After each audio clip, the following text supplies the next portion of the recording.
My daughter called me at 7:58 in the morning, 2 minutes before my alarm, and said, "Mom, I need you to sell the house. It's the only way."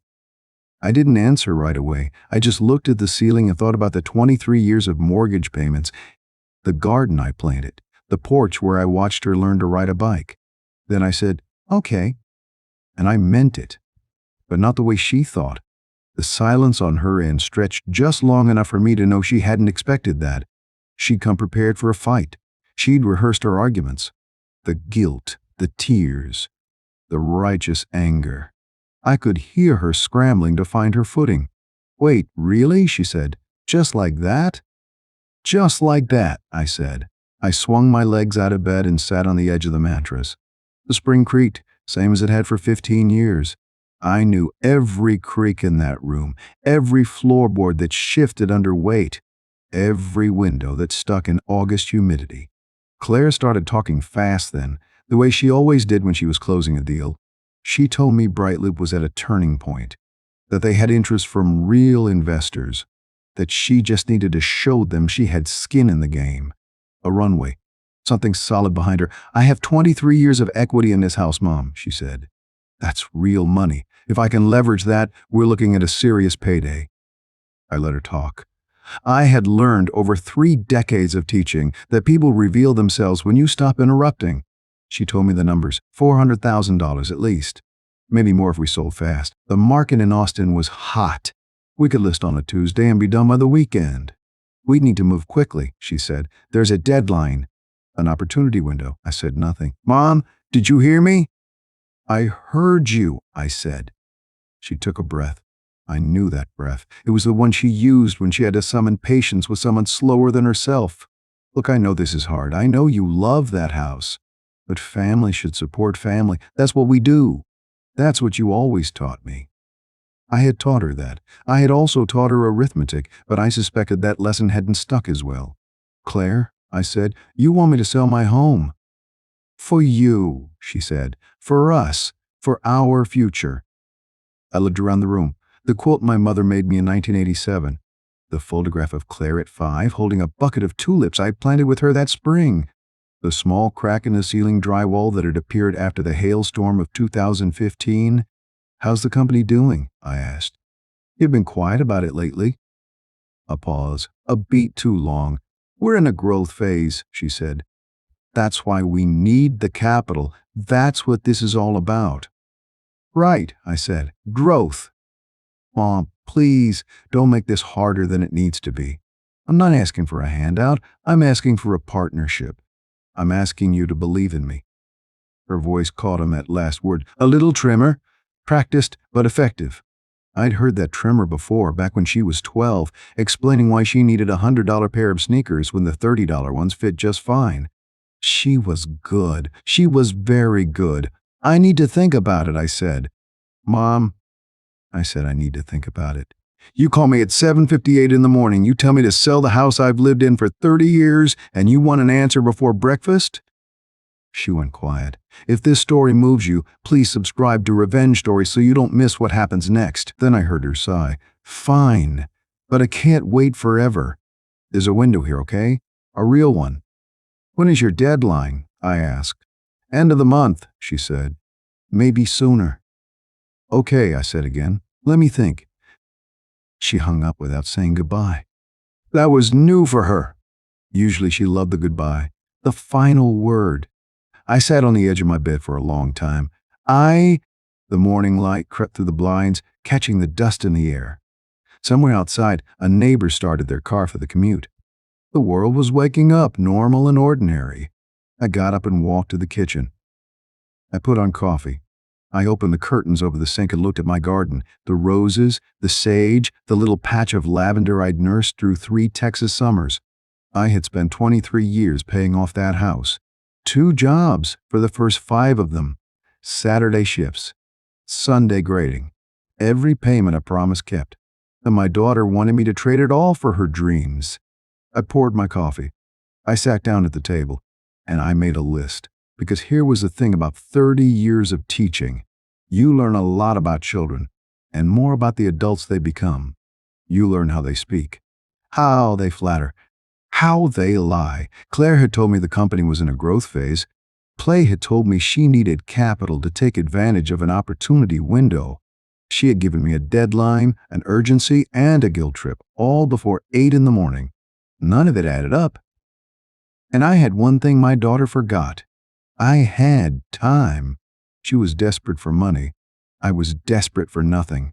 I looked at my list. Then I picked up the phone. I called an accountant named Evelyn, a woman I'd known since childhood. "Margaret," she said, "it's been a while. I need you to look at some numbers for me," I said. "A company called BrightLoop." A pause on her end. "Your daughter's company?" "Yes." Anything I should know going in. I thought about the call that morning, the tremor in Claire's voice, the way she'd rushed past every question about the company's health. "I'm not sure yet," I said. "That's why I'm calling you." Evelyn promised me answers within a week. I just didn't expect them to be so damning. Margaret didn't call the appraisal company until the next morning. She made coffee, sat at the kitchen table, and dialed the number listed on the card she'd picked up from the realtor's office the year before. The man on the phone said he could come by Thursday. She said Thursday was fine. Then the phone rang again. It was Claire. By the third ring, Margaret had already counted the hours between this call and the last one. 16 hours. 16 hours since her daughter had asked her to sell the only home she'd ever really known, and she was already calling back. "Mom, did you call anyone yet?" Claire asked. "No hello?" "No, how are you?" Just the question. "I called an appraiser," Margaret said, which was true. Good, that's good, because I need to give my investors an update by Friday. And payroll is due on the 15th. I don't have the cash to cover it." He said the company was in a good place. A small pause on the line. Then Claire's voice went up, that teacher's voice she used when she wanted to sound reasonable. "It is, Mom. It's growing. Growing companies need capital. That's just how it works. The money unlocks everything," Margaret said. "Okay," and hung up. Then she sat at the table and thought about that conversation. A good place. Growing. That word unlocked something in her mind, and she found herself reaching for the laptop she kept in the den, opening the browser and typing her daughter's name into the search bar.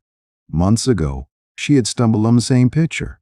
A photo of Claire at an Austin Tech Award ceremony holding a plaque. She'd shown it to her neighbor Linda and said, "That's my girl." Linda had smiled and congratulated her. Neither of them had noticed the date on the photograph. She noticed it now. November, before last. The same week Claire had told her, "We're tightening our belts, Mom." It's a lean phase. A lean phase. The woman in that photograph wore a watch that had appeared on Claire's wrist at her birthday dinner in January. Margaret passed the watch off as a gift from Robert, her ex-husband. But Robert couldn't afford a watch like that. He drove a 15-year-old truck and ate dinner at the diner down the road because he couldn't manage an oven. The wheels started turning in Margaret's head, not like an engine, more like a slow, careful rotation. She thought about the new car in the driveway the last time she'd visited Claire's apartment. A luxury SUV, red, beautiful really. Claire had signed the lease last summer and said, "It's a business expense, Mom." You wouldn't understand. Maybe I wouldn't, Margaret thought, but I understand math. And I understand that a company cutting corners doesn't buy new cars. Over the next week, Margaret paid attention, and she drove by Claire's building on a Thursday. The office lights were on at 10 in the morning, which was good. But she also noticed that 3 of the employees she used to see smoking out back were no longer there. She mentioned this to Claire casually, face to face over lunch at a place called Rosie's. "What happened to the young man with the red hair?" she asked. "Damien. He was sweet." "He found a better opportunity," Claire said, not looking up from her salad. "A better opportunity." "That's good."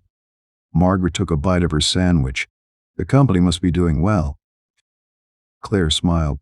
That bright, practiced smile. "We're doing great, Mom. Better than ever," Margaret nodded. She ate the rest of her sandwich. She listened as Claire went on about a new marketing campaign that was going to blow up the industry. She paid for the lunch herself. The next afternoon, she stopped by a jewelry store on the way home, one she'd passed for years but never entered. She asked the man behind the counter if he could identify a watch. She didn't have it, but she described it well. The man nodded and said it sounded like a high-end model, 5 figures, minimum. He didn't even raise an eyebrow. Out on the sidewalk, Margaret stood still for a moment, watching the cars go by. Then she remembered something she hadn't thought about in years. Daniel. Claire's old business partner, the one who'd been with her at the very start. They had built BrightLoop together back when it was no more than an idea and a folder of sketches. Claire had told her the split was amicable. He wanted to go his own way, she said. We wished each other well. But Margaret remembered the phone call from Daniel's mother, a woman she played bridge with twice a year. I shouldn't be telling you this, the woman had said, but I want you to know there was no well-wishing. My son left with nothing she hadn't pushed. She thought family business was family business, and it wasn't her place to dig up dust. But now she sat in her car and thought about a new car and a new watch and employees who looked like they'd left on short notice, and she wondered if there was more to BrightLoop than she had ever allowed herself to see. Evelyn picked up on the second ring. She was a numbers person, meticulous as a surgeon with her files and endless notes. A different kind of woman might have been spooked by an audit of her own daughter. But Margaret had spent 30 years as a school teacher, and she knew the difference between a student who needed help and one who was lying about the homework. At 5 in the afternoon, Margaret called Evelyn for the second time in a week. Hello again, Evelyn said. I need something more serious, Margaret told her. I need you to go into the books. Whose books? BrightLoop's. My daughter's company. I need to know what's actually going on there. Milton held for a moment, then she said quietly, I'll start tonight. Give me a week. It's the weekend. Won't they have the books closed? That won't stop me, Evelyn said. I'm not planning to ask permission. Margaret hung up, and for the first time in hours she let out a breath. She looked around her kitchen, with its yellow tiles and the quilt on the chair that her mother had made back in 1987. She looked at the photograph of Claire at age 5, holding a wooden spoon and covered in cake batter. Evelyn promised me answers within a week. I just didn't expect them to be so damning. The week passed the way it always does when you are waiting on something you dread. Slow in the daytime, fast at night. I kept the television on. I watered the garden. I told myself I was being paranoid. Evelyn called me on Wednesday, not Friday. That was my first bad sign. She had promised me a week, and she was calling 2 days early. People like Evelyn Milton do not finish early unless they have found something worth hurrying to tell you. She asked me to meet her at a diner off Highway 71, not her office. That was my second bad sign. Evelyn does not like public places. She says they are full of people who talk too loud. So when she suggested a corner booth at the Rusty Bucket, I knew she had things to show me that she did not want on any speakers. I got there first. I ordered coffee. I watched the door. She walked in carrying a plain manila folder, the kind you might use for school permission slips. She set it on the table between us and did not open it. She just sat down and looked at me for a long moment.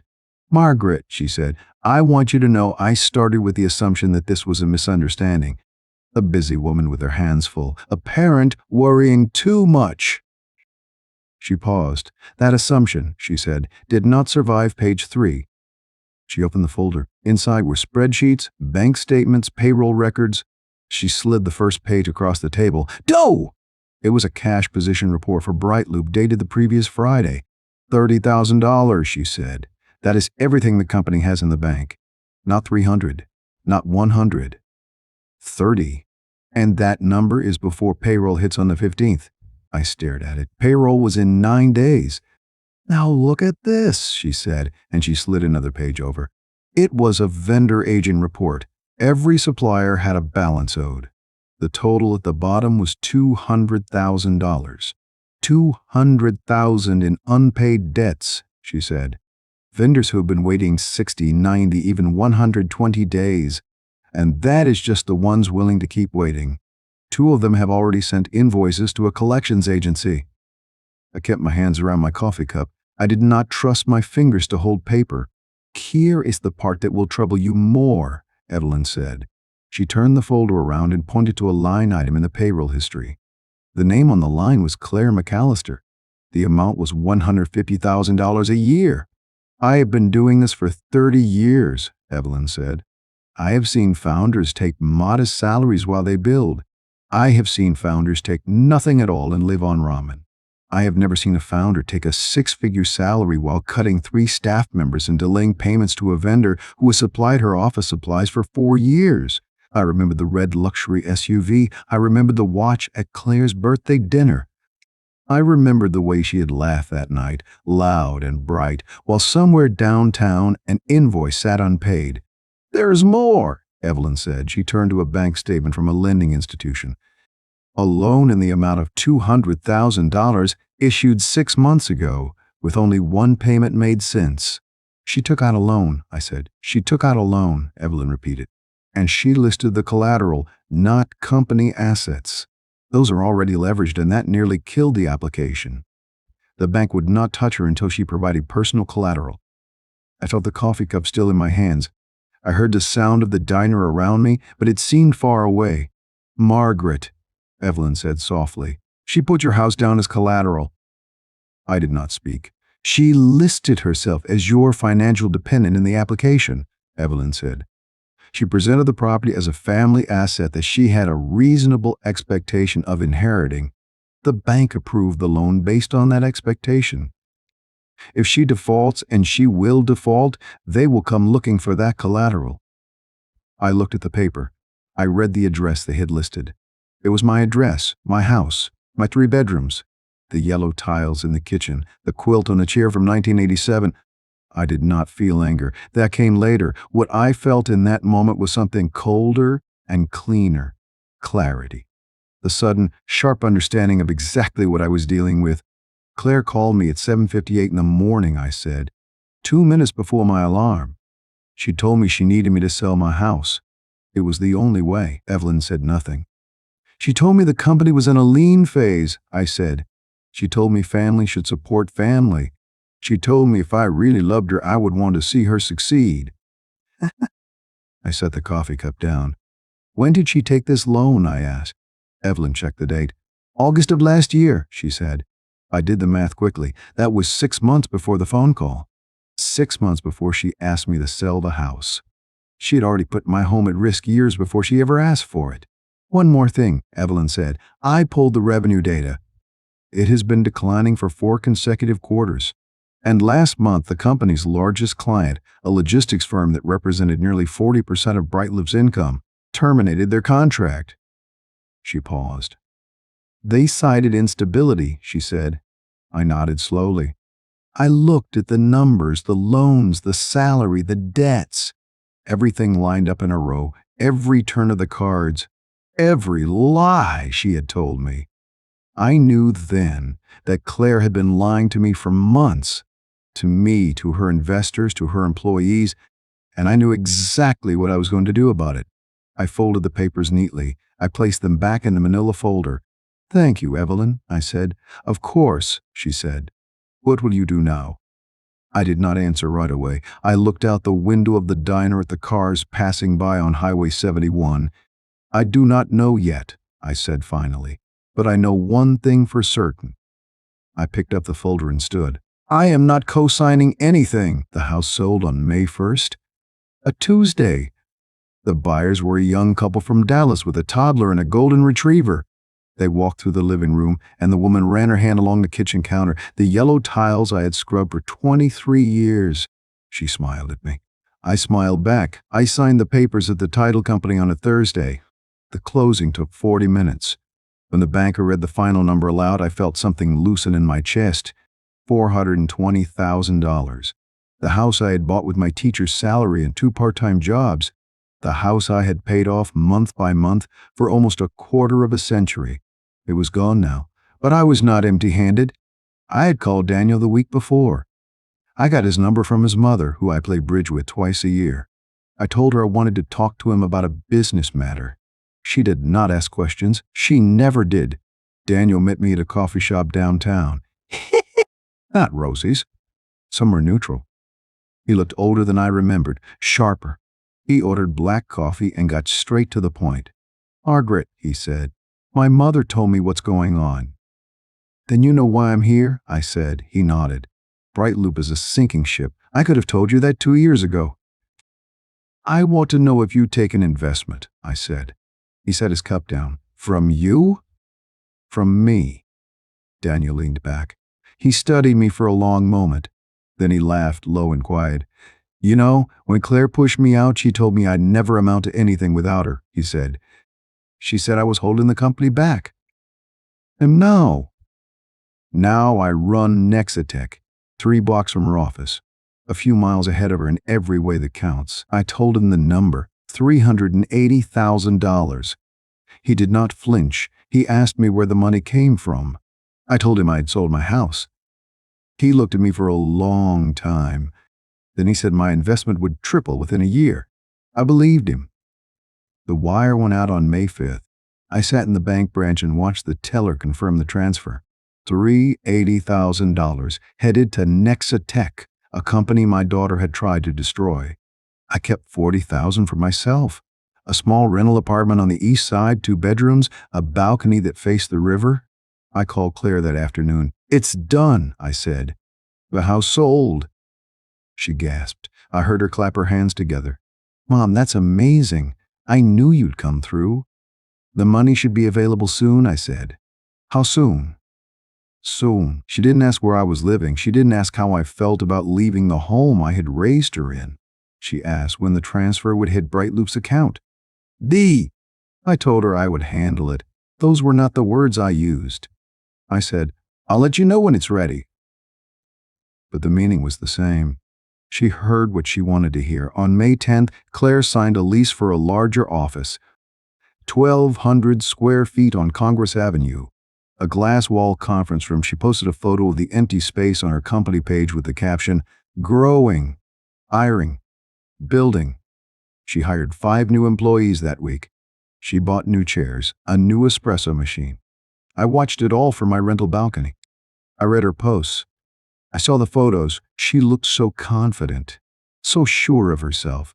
She had no idea the money was never coming. I did not tell her. I did not warn her. I let her spend. I let her believe. Some people might call that cruelty. I call it consequences. The last time I drove past the old house, the young couple had planted flowers in the front bed.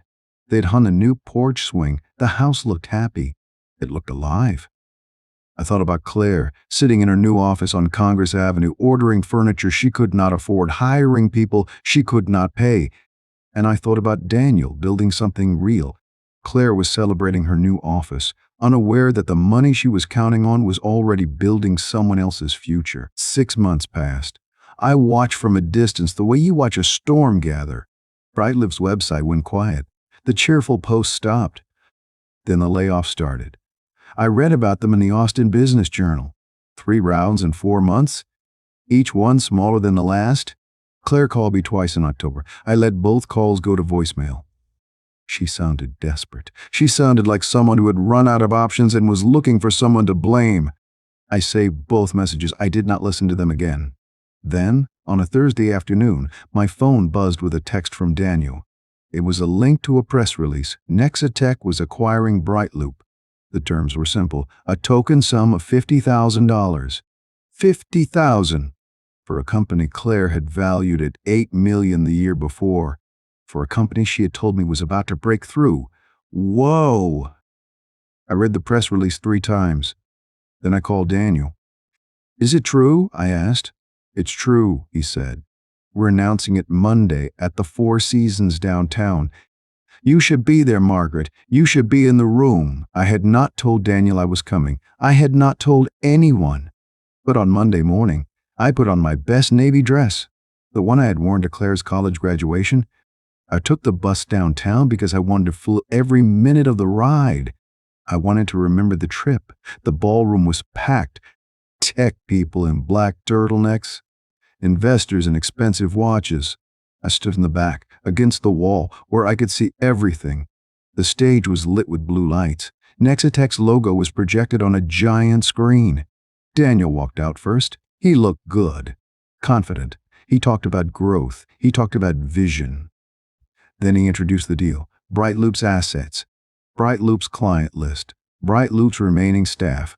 And then he said the name I had been waiting to hear.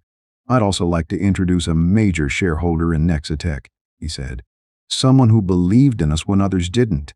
Someone who understood that real support means building something that lasts. He gestured toward the side of the stage. "Oh!" And I walked out. The room went quiet. I saw Claire. She was standing near the front, holding a glass of champagne she had not touched. Her face went pale. White! Like someone had pulled a plug and drained all the color out of her. Our eyes met. I smiled, a small, polite smile. The kind I used to give her at school plays when she looked up to find me in the audience. "Margaret McAllister," Daniel said. "Major shareholder." Claire's mouth opened. Closed. Opened again. No sound came out. Her hand shook. Champagne sloshed over the rim of her glass and dripped onto the floor. Daniel kept talking. Something about synergy. Something about the future. I did not hear any of it. I was watching my daughter. Watching her realize what I had done. Watching her do the math in her head. The house! The sale. The money that never arrived. I took the microphone. Just for a moment. "Family should support family, Claire," I said. My voice carried across the room. "Clean and clear. I'm supporting the right one." The silence was absolute. You could hear the ice melting in the glasses. Claire turned and pushed through the crowd. She walked out of the ballroom. The door swung shut behind her. The room applauded. They thought it was a speech. They thought I was just another investor. Daniel shook my hand. His grip was warm and firm. "She signed everything last week," he said quietly. Her equity, her voting rights, all of it. For $50,000. I nodded. I had read the filing. Claire had signed away her company, her dream, her entire future, for less than the price of a new car. Because she had no other choice, because I had made sure she had nowhere else to turn. I stood in the back of the ballroom as the crowd swelled. Claire was gone. I caught her eye through the glass of the side door. She knew she had lost everything. The news of BrightLoop's collapse spread quietly at first. A line here, a murmur there. The Austin tech circles are small, and everyone loves a good failure story. I heard it from my neighbor, who heard it from her son, who worked 3 buildings down. The layoffs happened in 3 rounds over 4 months. The website went silent. The office on Congress Avenue sat empty. The new chairs and espresso machines sold at a fraction of what they cost. I didn't gloat. I didn't have to. The silence from Claire was loud enough. She called me twice in October. I let both calls go to voicemail. I saved the messages, but I never listened to them again. I didn't need to hear her voice to know what she wanted. By Thanksgiving, I heard through the grapevine that Claire had sold her red luxury SUV. Then her watch went. The same one she wore to her birthday dinner in January, the one worth 5 figures. It hurt to hear, in a strange way. She was my daughter. But she had also signed away her company for $50,000 because I made sure she had nowhere else to turn. I knew better than to feel sorry for her. Evelyn called me in December with a small piece of news. She had heard through a mutual contact that Claire had stopped paying her rent on the apartment. She had moved in with Robert a week before Christmas. My ex-husband, the man who drove a 15-year-old truck and ate at the same diner every morning. He had always enabled her, always taken her side. I pictured her in his spare bedroom surrounded by boxes of things she couldn't afford to keep. And Robert, soft-spoken and conflict-avoidant, letting her stay because he never could say no to her. I didn't call. I didn't offer help. I let the silence stand. That winter, I got my first statement from Nexitech. Daniel had been true to his word. The company was growing faster than anyone predicted. 2 new contracts, a partnership with a national logistics firm. My stock ticked upward every single month. I watched the numbers climb like a slow, steady tide. By spring, my investment had doubled. By summer, it was worth more than I had ever made in 30 years of teaching. November 1st rolled around. A full year since the acquisition. I opened my quarterly statement at my small kitchen table, the one with the yellow tiles I hadn't scrubbed in months. And I stared at the balance. My investment had tripled. $380,000 had become $1,140,000. I closed the statement. I opened it again. The numbers didn't change. I sat there for a long time watching the river through my balcony window. I had asked for nothing more than a safe retirement. Now I had a small fortune, a fortune born from saying no to my own daughter. I slept very well that night. In January, I signed the papers on a small condo near my old neighborhood. $300,000. Cash. Walking distance to the garden I had planted. The porch where I watched Claire learn to ride a bike. I didn't buy the old house back. The young couple from Dallas had planted new flowers and hung the new porch swing. That life belonged to someone else now. I donated the rest. $840,000 to a scholarship fund for women in tech. I told the director she could use my story if it helped. She asked what title I wanted. I told her the truth. My daughter asked me to fund her dream. I educated hers instead. I thought I was done with Claire. I thought the story was over, and I was content. 2 years passed in a quiet, comfortable rhythm. Then she called again, and this time she had a new request. The call came in on a Tuesday, November 15th, my birthday. I was on the balcony with a cup of coffee, watching the river slide past. Pat! The phone buzzed on the table beside me. Claire's name lit up the screen. I let it ring 3 times. Then I picked up. Mom, she said, no hello, no happy birthday. I need to ask you something. I settled back in my chair. Go ahead. She took a breath. I could hear the coffee shop behind her, the clatter of cups, the hiss of a machine. I've been doing a lot of thinking, she said, about everything, about us. I said nothing. I simply waited. I'm in a tight spot, Mom. A real tight spot. I've got bills piling up and the job doesn't pay what I thought it would. I just need a bridge loan. 20,000, maybe 25, just to get me through the next few months. $25,000. She had signed a lease on 1,200 square feet of Congress Avenue on the strength of money I never sent her. She had hired 5 employees who believed in her because she promised them a future I knew was fiction. And now she wanted a loan. Claire, I said, you didn't call to wish me a happy birthday. The silence on her end lasted 4 seconds, maybe 5. Mom, come on, I'm your daughter. You are, I said, and I love you. I always have. Then help me. I looked at the river. The sun was low, catching the water in long silver streaks.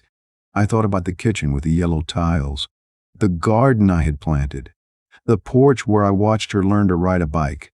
I thought about the manila folder Evelyn handed me at the Rusty Bucket Diner, BrightLoop with $30,000 in the bank, $200,000 in unpaid debts, a $200,000 loan signed in August, 6 months before Claire asked me to sell my house, a loan that used my home as collateral without my knowledge, without my signature, without a single word. I thought about the acquisition at the Four Seasons, the ballroom, the applause, Claire's face when she saw me on the stage. Sweetheart, I said, I have already invested in your future. What do you mean? I invested in the future I wanted for you, not the one you chose for yourself. Mom, I don't understand what you're. I'm saying no, Claire. The word hung in the air between us. She went very quiet. You're going to let me drown, she said. Not a question, a statement. I'm going to let you swim.